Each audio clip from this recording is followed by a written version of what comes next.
Good afternoon. I hope that my going like this is not going to distract you so much. If I take my glasses off, I can read, but you're a blur. If I put them on, what I'm reading is a blur, and you're very sharp. So, okay. So I'm Frank Barros, a program analyst at the DHS SBIR program office. My primary task is to remove obstacles that stand in the transition path to the market of successful technologies that DHS has paid for through the SBIR program.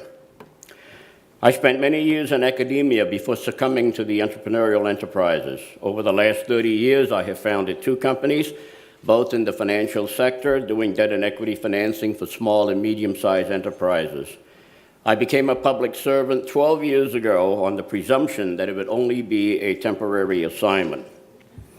I have been on both sides of the funding table, as a mendicant begging for money and as a disperser of money. So I do know what it feels like to wonder, like many of you may wonder sometimes, how are you going to make payroll next week, or whether you're even going to be around 12 months from now.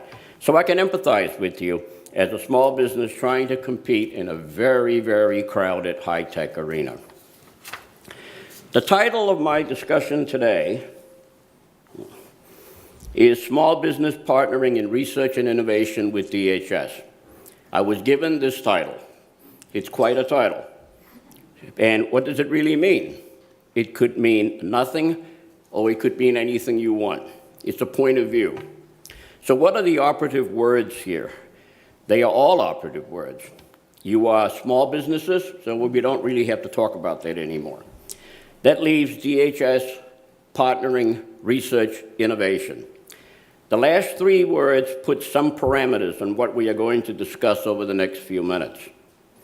But before we go there, I believe we need to have some understanding about DHS as an agency. I don't want to repeat what Mike has very brilliantly said a few minutes ago, but I do want to emphasize that contrary to public understanding, DHS did not arise out of a consequence of the September 11, 2001 attacks on the United States. The debate on creating a single entity had been going on for quite some time. In fact, immediately prior to that, there was the Hart-Rudman report that never got to the floor, although Representative Max Thornberry was pushing it very hard. But it did take the September 11th experience in order to really move Homeland Security into a single entity.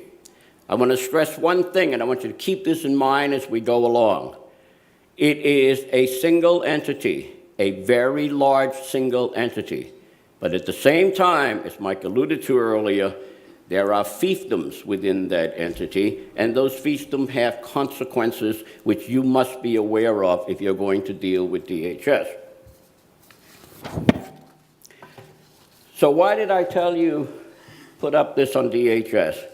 Because everything that we do, from buying a 1-cent paperclip to the billion-dollar Southern Border Initiative and the Eagle II programs, is directly linked to the implementation of DHS's mission. We purchase or develop technologies to solve a problem linked to the implementation of our mission. But you also need to understand that DHS is still a disparate organization trying to meld itself into what former Secretary Napolitano never tired of emphasizing, one DHS. So who within the DH enterprise fulfills this mission? Now, I want you to change your mindset. Mike took you through on a very high-level mindset. I now want you to come way down in the weeds, because when you use the words research and innovation together, we are talking about some very, very different arenas within DHS. So the people who are responsible within DHS for carrying out its mission on the operational level, in other words, out there in the desert, out there in the borders, out there on the waters, are the 7 units that you see lined up at the bottom of that chart. You probably can't read them too well, but I think you all know what they are. They're Customs and Border Protection, Citizenship and Immigration Services, the Coast Guard, FEMA, Immigration and Custom Enforcement, the Secret Service, and Transportation Security Administration, which you all probably know the best. The next few slides, taken as a collage, illustrates some of the common tasks that occur on a daily basis in the life of Homeland Security.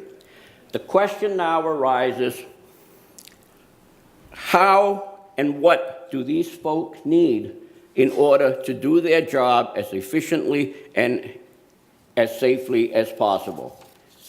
So we now have arrived at the second set of operative words in the title of this discussion: partnering, research, and innovation. In the context of DHS and small business, I believe it is necessary to clearly distinguish between the ways that small business can interact with DHS.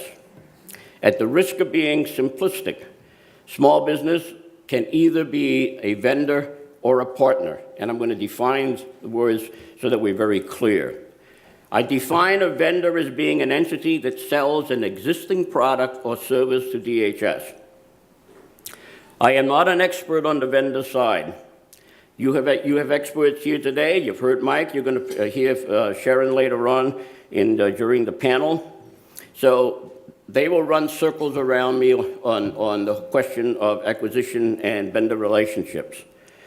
But I do want to give a public kudo to Osaboof for acquiring consistently that A rating that DHS has been able to achieve on the SBA's Small Business Procurement Scorecard over the last, I believe it's 3 years. 4 years? 4 years. A partner, on the other hand, is an entity that is developing some sort of not yet available technology that the government requires and is prepared to pay for its development. On the partner side, I want to point out a very important caveat to the potential partner. DHS is not an acquisition agency in the sense that the term is used in Department of Defense, for example. The Department of Defense, for the most part, contracts its research and development because they have a program of record and certain technologies are needed within that program.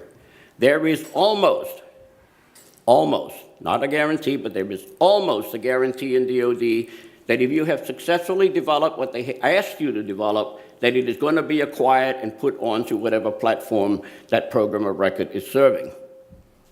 DHS does not, in general, have programs of record. What it means for you and doing R&D for DHS is that despite the existence of the technology gap that we asked you to fill, there is no assurance that no matter how successfully you have fulfilled that technology gap, that DHS is going to purchase that particular product. It's an open market decision. Each operating component, as Mike very elegantly said about 15 minutes ago, each operating component has its own acquisition activity, its own set of rules, its own concept of operations, its own certification procedures. And with rare exceptions, technology is acquired under competitive rules. So now add the words research and innovation to partner, and we arrive at the Science and Technology Directorate, S&T. S&T was established with the intent to provide a focused, integrated approach to Homeland Security R&D in both public and private sectors. S&T takes up only 2% of the DHS budget, but it is expected to respond to all of the operating components' expressed technology needs. In other words, filling their technology gaps.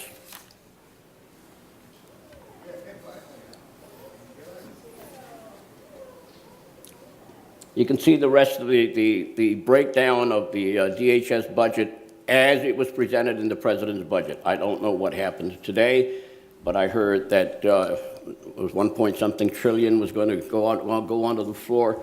So hopefully our bottom line goes up a little bit more than what you see there. So how do you partner with S&T in reality? You win a bid to develop the product to fill a predefined technology gap. That's the first step. When you partner with S&T, you are partnering with the Homeland Security Advanced Research Project Agency, HSARPA, and the First Responder Group, the two major research arms of DHS, and with the SBIR program. I separate the SBIR program from the so-called two research arms of S&T because the SBIR program responds to the two research arms of S&T, HSARPA, and the First Responder Group. The First Responder Group develops technologies that would help firefighters, law enforcement, and emergency personnel do their job better and more safely. However, it does not acquire the final product. In fact, the First Responder Group and companies that partner with the First Responder Groups have many more procurement-type problems than the companies that deal with HSARPA. In the First Responder, technologies that respond to the First Responder Group are selected and purchased by individual first responder units throughout the country. And if you come familiar with Long Island, for example, there are over 70 independent fire departments on Long Island itself, just Long Island. They don't talk to each other. So if you go out there and you've done something really great from an innovative technology point of view for us, you are going to have to market it to 72 different organizations. And before you can market it to 72 different organizations, and even before DHS says to you through its internal certification process that it is a good, viable project, and we bless it, although we will never say that in real terms, all right, and we say we bless it, you still need to get the approval of the fire protection people. You still need to get the approval of the International Association of Fire Chiefs, the International Association of Police Chiefs. It's a whole big, you still have to go through the certification process called Project Saver at DHS. It's a whole long procedural thing. So you have to understand this when you come and partner with us. It is not as simple as it sounds. So, HSARPA does about everything else through its 5 technical divisions: borders and maritime, chemical and biological, cyber, explosive, resilient systems. So how does the partnering process actually work? So let's take a closer look at that chart. Here I got to put my glasses on. You've got on the top 3 boxes, you've got the end user technology gap. Remember what I said, we're dealing with the operational units. The operational units. The operational units have technology gaps. They express those technology gaps to S&T. And through that process of expressing those gaps, S&T and the particular operational component come to an agreement as to what they need in terms of very specific technologies. Just to give you a quick flip through, this is on the market today. You have 8 more days to respond to it. I cannot talk about it in specificity, but this will give you an idea of what the operational components say they need, and then it goes through the so-called vetting process within S&T to arrive at those particular set of topics. So those topics come down, and S&T does its vetting process within its internal vetting process. So we try to determine when a technology gap is presented, we try to determine with greater specificity what the gap really is. Where are the pain points? What is the impact on the mission under current circumstances? What already exists in the market? In other words, are there COTS products out there? Why is it not satisfactory? Is there another organization, whether it's government, academia, industry, working on a similar problem? Does it have a concept of operation that has already been developed? What is the priority relationship between the technology gaps that a particular unit puts forward? It's a due diligence, it's a real due diligence process. Depending on who the senior management group is, the due diligence process may vary a little bit, but under the last 18 months, since Dr. Gerstein came in, it has been a very, very thorough process. It is only at this point, after we've gone through the first three, that we look for a partner. And we find a partner through the competitive solicitation process. There are only two ways that you can partner with S&T on research and innovation: the broad agency announcements and the Small Business Innovation Research Program. There are two kinds of broad agency announcements: the targeted BAA and the long-range BAA.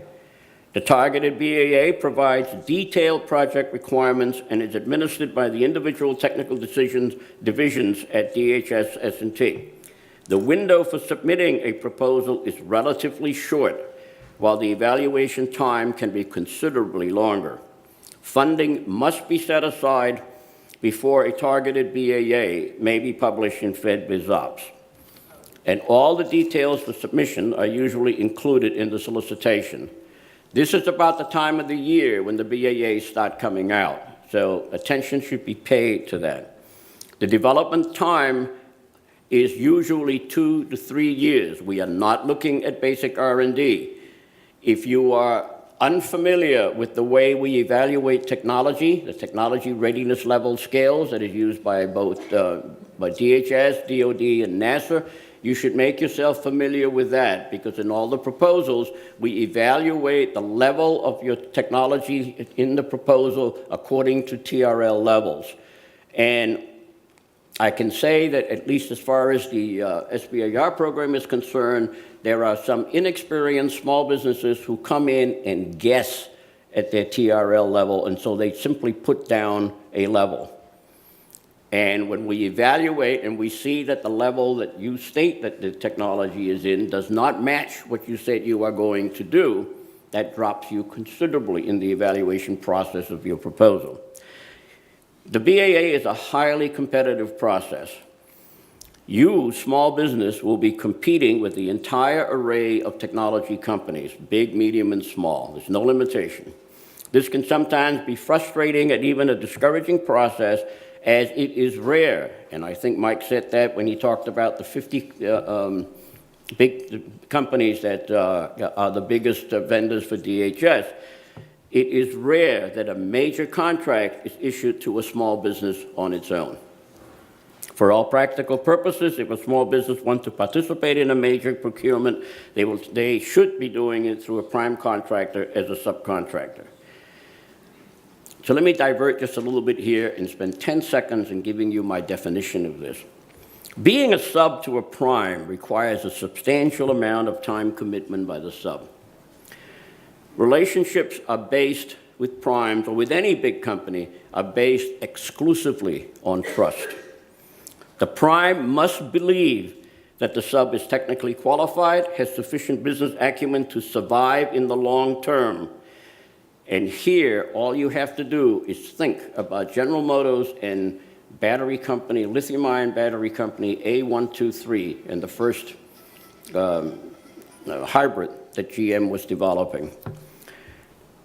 And that the sub has the ability to deliver the product under the prime's quality standards and at a price that will keep the prime competitive when it puts in its own bid.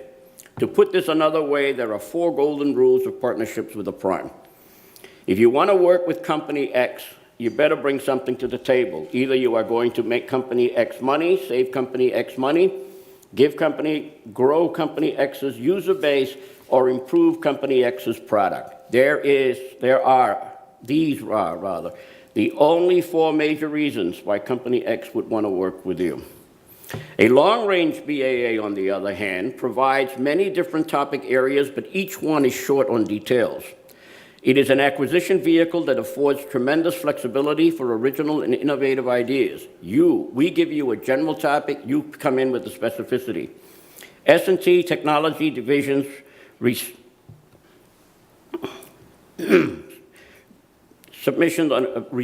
and evaluate the submissions on a rolling basis throughout the calendar year. Some of the long-range BAAs are already on the market out there, so that you have all of 2014 to put in a long-range BAA. So, how is the game played? Remember, the long-range BAA relates to the technologies needed in the BAA. We are giving you the opportunity in the long-range BAA to come in with something really dramatic, something really top class, something really innovative, something that can make a profound positive change. However, the reciprocal, the opposing factor on this is that S&T does not allocate a specific dollar allocation to the long-range BAA. So if you come in too early in the year, you're not going to get an answer for a long, long time, because we don't know how much money is left over after the BAAs and all the other research and development that you're doing for us to be able to put onto the long-range BAA. So you play the strategy game in your head as to exactly when do I submit a long-range BAA to have the most chance of having it at least looked at. Okay. The second area that we talked about, the BAAs on one side, the second side, and I think this is perhaps the most important one for small business partnering with DHS, and it is the simplest, is the Small Business Innovation Research Program. It is the #1, for those of you who are not familiar with it, the #1 public source of small business technology development funding. Created in 1982, it is a mandatory set-aside program, so no dollars are actually allocated by Congress.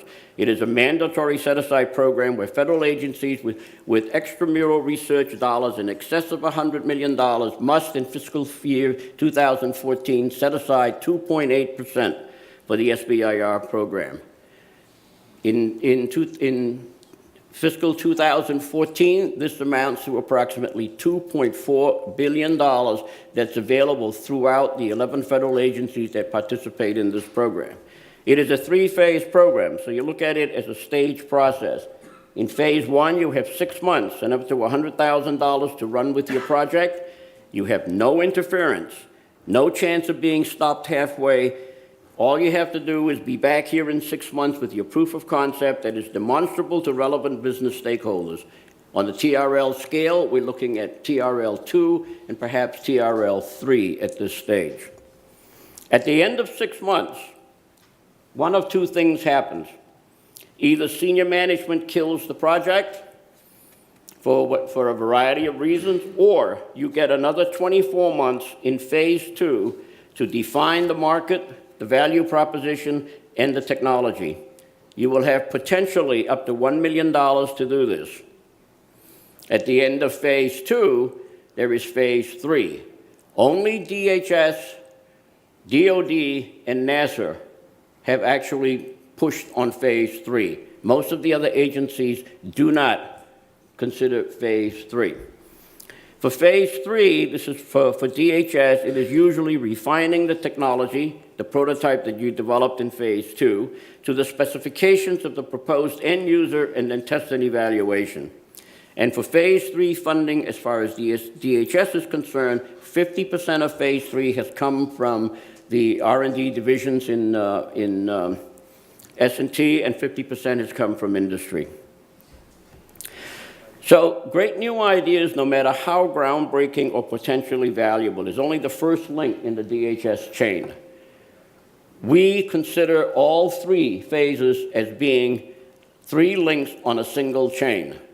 We do everything we can within the SBIR office not to break that chain. If that chain is broken, it is only broken for two reasons. One, you failed in delivering what you said you were going to deliver. And two, we had no more money. In other words, the gentleman sitting in the front row here took it all, and we don't have any more. So the government gives the small business the opportunity to develop an idea on a risk-free basis. No return of any funds, no equity. Failure is not a black mark. But the government is not the main vehicle to take the technology all the way to transition. You must understand this if you're going to play in the SBIR game. We do not have any responsibility to transition your product to market. But at the same time, it is rather silly for the government to have put down the amount of money it has put down on the table to you and say, we're washing our hands on it. So we have to take some form of responsibility. This is where DHS, in my humble opinion, DHS outshines the other 10 agencies participating in the program, except perhaps DOD, because DOD is so big and it has so much money. We are a very, very small program. But the strength in being a very small program is the fact that we can do a lot of things with each one of you individually once you are our partner. And I say this to you, and I will be very specific in this. The reauthorization has allowed the SBIR agencies to take 10% of their SBIR dollars and use it for something called a civilian commercialization readiness pilot program. For those of you in the defense industry, you know that defense has always had this 10% capability. It was always called a pilot program, but they were able to use it almost from day one. Congress in 2011 made the DOD program permanent, and in doing so, it had to do something for the civilian agencies, so we got the 10%. We are going to make a good a use of that 10% as possible to kick your phase 2 project over that last little hump on the hill to start you on the downward rolling track leading to commercialization. It could be anything. It is not for further technology development. If you can't develop a technology from TRL 3 up to TRL 5 in 2 years, then I question whether or not we should be supporting you any further, to be very, very blunt about it. All right? So we give you the opportunity with more dollars, we put more dollars into your project simply to kick you over that last little hump, and then for you to do serious T&E, for you to contract out to other organizations to see whether or not how useful is your product when you are actually taking it out on the field. Let me give you an example. Have any of you here ever participated in the JFIX program, the Joint Interagency Field Exploration? Not a single person. How many of you even heard about it? One person. JFIX is a joint venture between the Department of Defense and DHS.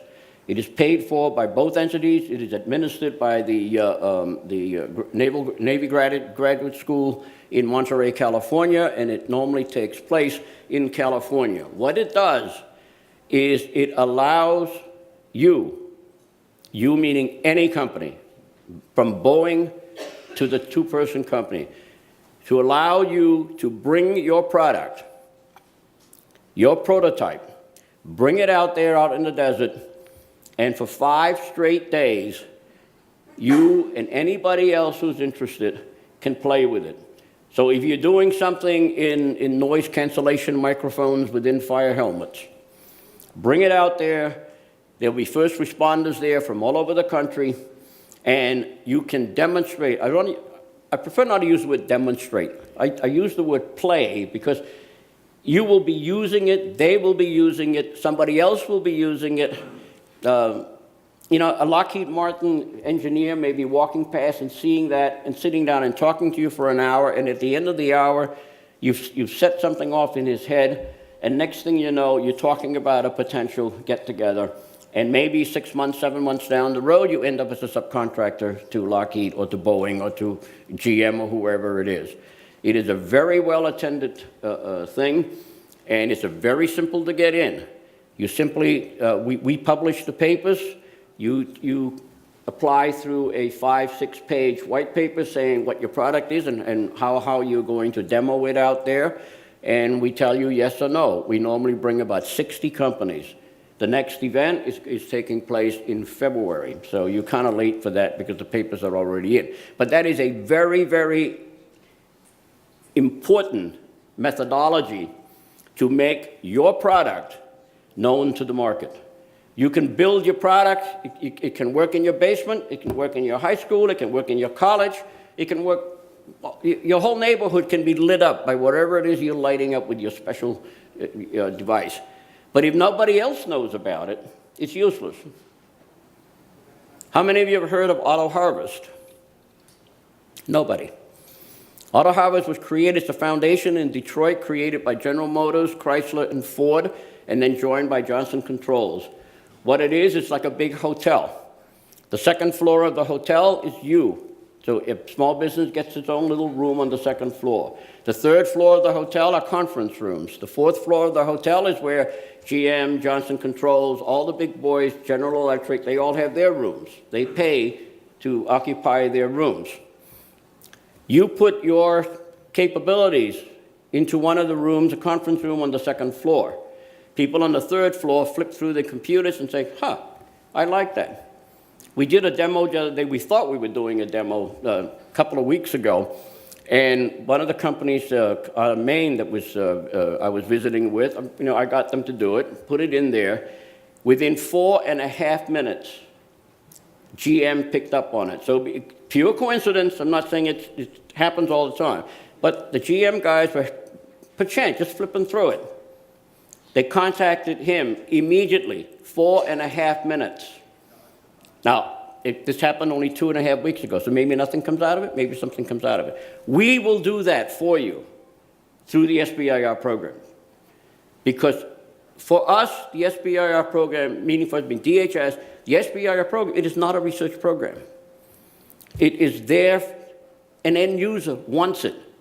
Somebody doing that whole collage of things out there, the operating unit, wants it, needs it. And it is our job to get it for him. So we're not talking about way big things. We're talking about small things, little microphones in your helmet, little sensors sitting in the back of a fire person's helmet so that you have flash fires. You can't tell. A firefighter walking into a burning building has no idea what the temperature is behind him. He knows what's in front of him, but he doesn't know what's behind him. He doesn't know whether something is burning big, small. When he walked in, it may be nothing. But maybe after 10 steps, you have a flashover. And before he knows it, you know what happens. Today, this is absolutely mean, but today, how does a firefighter tell when he's too hot in a burning building, when it's time for him to get out? His ears are burning. His ears tell him. The heat on his ears is the first thing he's taught to do. Pay attention to how hot your earlobes are. Because when they are getting really hot, get out of there. Now, all this technology, and we can't solve that problem. This is amazing. Okay. So you saw that topic. We operate under the FAR rules, you know that. The topics that we determine the topics. We issue firm fixed price contracts. There is a deliverable at the end of the contract. You go to NSF, there are no deliverables. It is a report, loosey-goosey. Whatever you want to write, you write. We don't. We have a very specific topic. We want a very specific product. And if you can deliver that product, we'll do everything we can to move it through. If you can't deliver the product, we say goodbye to you at the end of phase 1. What's happening here? What am I doing? Whoops. This just gives you our time schedule.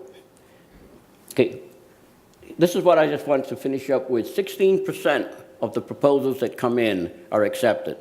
The national average is about 17.5%. 37% of those who get awarded phase ones, we move on to phase two. And 22% of phase twos go on to phase three. That is an impressive record from phase two to phase three, and we intend to keep it that way. And just for those of you who do not follow the SBIR regulations and are interested in it, I'm going to tell you one simple little factor that you need to pay attention to. The government no longer allows you to live on SBIR phase ones. For those of you who have SBIR, you know what I'm talking about. There are companies out there that have 1,967 phase ones. Some companies that have 1,400 phase ones. There are a lot of companies out there like that. The government is now saying, and Congress passed and said, if you have received more than 20 phase ones in the past 5 years, you must have converted 25% of them to phase two. This is the first year that's in operation. Otherwise, you are barred from participating in the program. Beginning in June of this year, there will be the same kind of ratio from phase one to phase three, which means you are actually going to have to do something. We don't have the specifics of that as yet. We expect to get that within the next 30 days or so. But this is just to show you that this is not a research program. This is a program to take high-risk research and move it down to an end user because we need it. We need it. If we don't need it, we're not going to put it up there. Small companies, you've seen all that. One last point here. This. Pay attention. DHS is the only organization that can offer you the Safety Act. What is the Safety Act? If you have developed a technology and you claim it's going to work, let's say that something can sniff a bomb, a personally carried explosive devices into a building. You have your sensors up there and you say that my sensors will pick that out. Standoff distances. And let's just suppose that something happened to your sensor at that moment and the bomb went off. All right. The Secretary Johnson, declares that it is a terrorist activity. If you are a member of the Safety Act, you will be protected to a certain extent on your liability of that particular device not operating as it was supposed to operate. This is a very crucial thing. We have just about, I would say, half of the big major companies like the Lockheeds, the GEs, all have Safety Act protections. And some of the large sports venues have Safety Act protections. The Rose Bowl had Safety Act protection. The Super Bowl had Safety Act protection. All to keep a known liability on your insurance policies so that you buy an insurance policy for XYZ. If something happens and your technology did not offset it because you said it was going to do it, your liability, your insurance liability is limited. And the insurance companies know this, which makes it has a big effect on your policy and your premium costs. Okay, that's all I have to say. I may have gone over time. I apologize if I did, but if there are any questions, I would be more than pleased to answer them. Yes, sir. Just a quick question. Last year we looked into SBIR at the DHS, and what we were told was that DHS, compared to other agencies, has a very small SBIR budget, much smaller than even NASA. So is that a fact or not? And if it is, what does it compare with what I think you said was that there's a mandated percentage of dollars that has to go to SBIR? Yes, we have a very, very small budget. And our budget in DHS is not even pocket change when you compare it to NIH and DOD. DOD's SBIR budget is approximately $1.3 billion. NIH's budget, I believe, is $670 million. And then it drops dramatically to NSF, DOE, and NASA. Those are the 5 big boys. The next 6 have substantially lower budget. Our budget at DHS on both of the SBIR programs, which is S&T and the DNDO, is only $20 million. So we are only funding on an annual basis somewhere between 40 and 45 companies. So that's all we're awarded. Yeah, but you're right, it is very small. And it is when you go backwards and say it is 2.8%, so now you know what S&T's extramural research budget is. It may be, I think it's somewhere in the area of about $600,000 or $700,000. I mean, you may know it better than I do, Mike. But it's not a big budget. Any other questions? Good, I either explained it all or you were all asleep.